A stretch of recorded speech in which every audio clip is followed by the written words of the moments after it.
The National Investigation Agency (NIA), which is probing the Udhampur attack case, will collect DNA sample from captured terrorist Mohammad Naved and ask Islamabad to facilitate a match with DNA of his father and siblings in Faisalabad, Pakistan.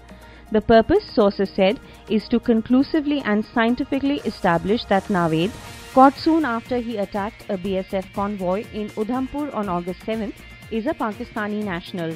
Islamabad may, as usual, deny that the terrorist in question is a Pakistani national, but its refusal to match Naved's DNA samples with those obtained from his immediate family is set to weaken Pakistan's case that the Udhampur attack did not originate from its territory, said an intelligence officer.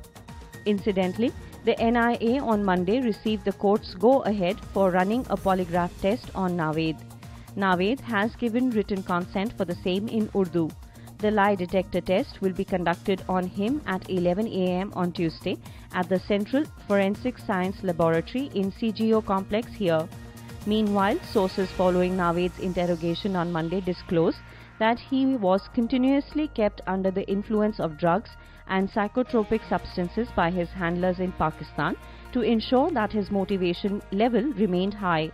His family was reportedly threatened by Lashkar-e-Taiba as well as elements linked to Pakistan's ISI not to resist or speak out against his indoctrination, training and terror mission against India.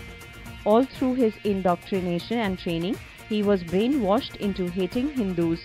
A senior official in the investigative agencies revealed that the young terrorist was told by his LAT bosses to carry out at least 5 to 6 terror attacks in India before he was paid cash rewards and rehabilitated in Pakistan.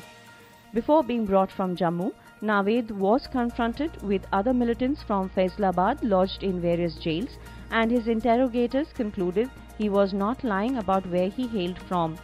Naved was overpowered by 2 young villagers taken hostage by him after the attack on BSF personnel, while his accomplice Muhammad Noman was killed in retaliatory firing by the BSF.